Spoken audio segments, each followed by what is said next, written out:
গণতান্ত্রিক চেতনা থেকে যে ইনক্লুসিভ নির্বাচন হওয়া উচিত সব দলগুলোর অংশগ্রহণ সেটা হয়নি, সেটা ওনারা জোর দিয়ে ওনারা বলেছেন। সেটা আমরা বলেছি আমাদের কাজটা নির্বাচনটাকে অবাধ নিরপেক্ষ করা।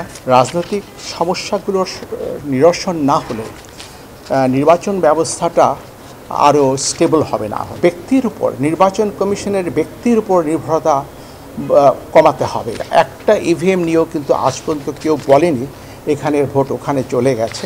ট্রান্সপারেন্সি ইন্টারন্যাশনাল বাংলাদেশের সম্মানিত নির্বাহী পরিচালক এবং তার আরও কয়েকজন সহকর্মী পরিচালক পর্যায়ে এসেছিলেন। আমরা পুরো কমিশন তাদের সাথে বসেছিলাম। আমরাই তাদেরকে মূলত আমন্ত্রণ করেছিলাম। আমন্ত্রণ করার কারণটা হচ্ছে প্রায় আমরা SMS-এর মাধ্যমে আমাদের কথাবার্তা হচ্ছিল। তো সেই জন্য আমরা চেয়েছি নির্বাচনের পরে আরও ব্রড বেস আলোচনা হতে পারে, সেটাকে মাথায় রেখে আমরা কিছুটা ফর্মাল ওয়েতে তাদের সাথে আলোচনা করার ইচ্ছা প্রকাশ করেছিলাম। তারা আসছেন, তাদের সাথে দীর্ঘ আলোচনা হয়েছে। তাদের মূল এই দাবিটা ছিল প্রথম থেকে যে আমরা তথ্যগুলো যেন তড়িৎ তুলি। কিছু কিছু ক্ষেত্রে ওনারা মনে করছেন আমরা সঠিক টাইমে তথ্যটা দিই না, এটার উপর জোর দিয়েছেন।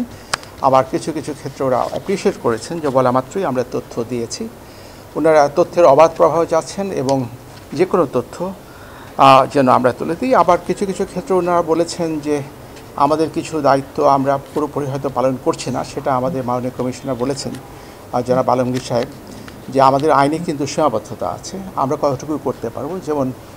যেমন আমাদের যেটাকে বলা হয় হলফনামায় কে কী সম্পত্তির বিবরণ দিল সেটা আমাদের কাছে থাকবে, আমাদের তথ্য ভাণ্ডারে থাকবে। আমরা সেটা আপলোড করে দিচ্ছি, আপলোড করছি না তা নয়, কিন্তু সেখান থেকে ওনারা তথ্য নিতে পারেন, আমরা সহযোগিতা করব। যে কেউ তথ্য নিতে পারেন, দুদক নিতে পারেন, কিন্তু আমাদেরকে বলা হয় নাই তাদের হলফনামাগুলো, তাদের প্রপার্টি স্টেটমেন্ট বিশ্লেষণ করে আমাদেরকে পদক্ষেপ নেওয়ার কোনো কর্তৃত্ব বা কোনো দায়িত্ব আমাদেরকে আরোপ করা হয়নি। তো এগুলো ছিল। এরপরে ছিল নির্বাচন নিয়েও, যে টোটাল নির্বাচন ব্যবস্থা, যেহেতু ওনারা ট্রান্সপারেন্সি অ্যান্ড অ্যাকাউন্টেবিলিটি নিয়ে কাজ করেন এবং সকল ক্ষেত্রে ওনারা স্বচ্ছতা চান, তো এবং আইনানুগভাবে সব কাজগুলো হোক চান, সেদিক থেকে নির্বাচনটা নিয়ে যে প্রশ্নটা ওনারা মনে করেন যে ইনক্লুসিভ হয়নি। নির্বাচন যেটা হয়েছে সুন্দর ফেয়ার নির্বাচন হয়েছে, কিন্তু একটা ডেফিসিয়েন্সি রয়ে গেছে। গণতান্ত্রিক চেতনা থেকে যে ইনক্লুসিভ নির্বাচন হওয়া উচিত সব দলগুলোর অংশগ্রহণ সেটা হয়নি, সেটা ওনারা জোর দিয়ে ওনারা বলেছেন। সেটা আমরা বলেছি আমাদের কাজটা নির্বাচনটাকে অবাধ নিরপেক্ষ করা।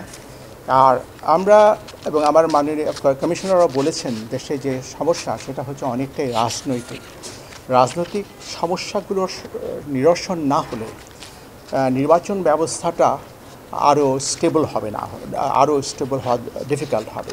পলিটিক্যাল আন্ডারস্ট্যান্ডিংটা যদি হয়ে যায় তাহলে নির্বাচনটা আরও সুষ্ঠু হতে পারে। আমরা আমাদের তরফ থেকে বলেছি যে ব্যক্তির উপর, নির্বাচন কমিশনের ব্যক্তির উপর নির্ভরতা কমাতে হবে, মানে হিউম্যান ইন্টারফিয়ারেন্স বা human involvement in electoral process সেটা কমিয়ে সংস্কারের মাধ্যমে যদি পদ্ধতিগত উন্নয়ন সাধন করা যায়। একটা হচ্ছে টেকনোলজি অ্যান্ড ডিজিটাল ডিভাইসেসের প্রয়োগ, আরেকটা হচ্ছে সিস্টেম অফ ইলেকশন। যেমন ওনারাও বলেছেন, আমরাও বলেছি, হ্যাঁ প্রপোর্শনাল রিপ্রেজেন্টেশন বলে একটা সিস্টেম নাকি আছে, আনুপাতিক হারে প্রপোর্শনাল রিপ্রেজেন্টেশন সিস্টেম। ইভিএম নিয়ে যে নির্বাচনগুলো হয়েছে অনেকটা সংখ্যা হয়ে গেছে। একটা ইভিএম নিয়েও কিন্তু আজ পর্যন্ত কেউ বলেনি এখানের ভোট ওখানে চলে গেছে, কারণ এটার ব্যাপারে আমরা এখন স্পষ্ট, যেটাকে স্ট্যান্ড অ্যালোন মেশিন বলি, যেটা ভারতে আছে, ভুটানে আছে, ব্রাজিলে আছে, আরও কতগুলো দেশে আছে। স্ট্যান্ড অ্যালোন মেশিনে ওই জিনিসটা একেবারেই অসম্ভব।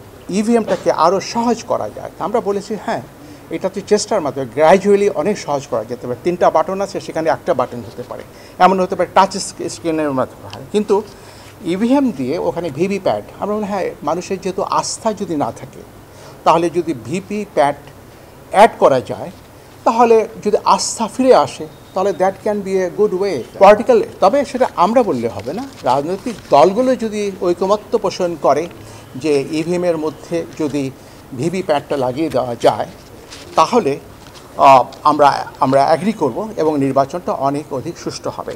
কাজে এই প্রযুক্তিকে উপেক্ষা করা আমার মতে, আবার আমার সহকর্মীদের মতেও এটা ঠিক হবে না। আজকে না হলেও 10 বছর পরে, 10 বছর পরে না হলে 10,000 বছর পরে হলেও এই সমস্ত প্রযুক্তি লাগবে। কিন্তু আমরাও থেমে থাকি না, আমরা চেষ্টা করি।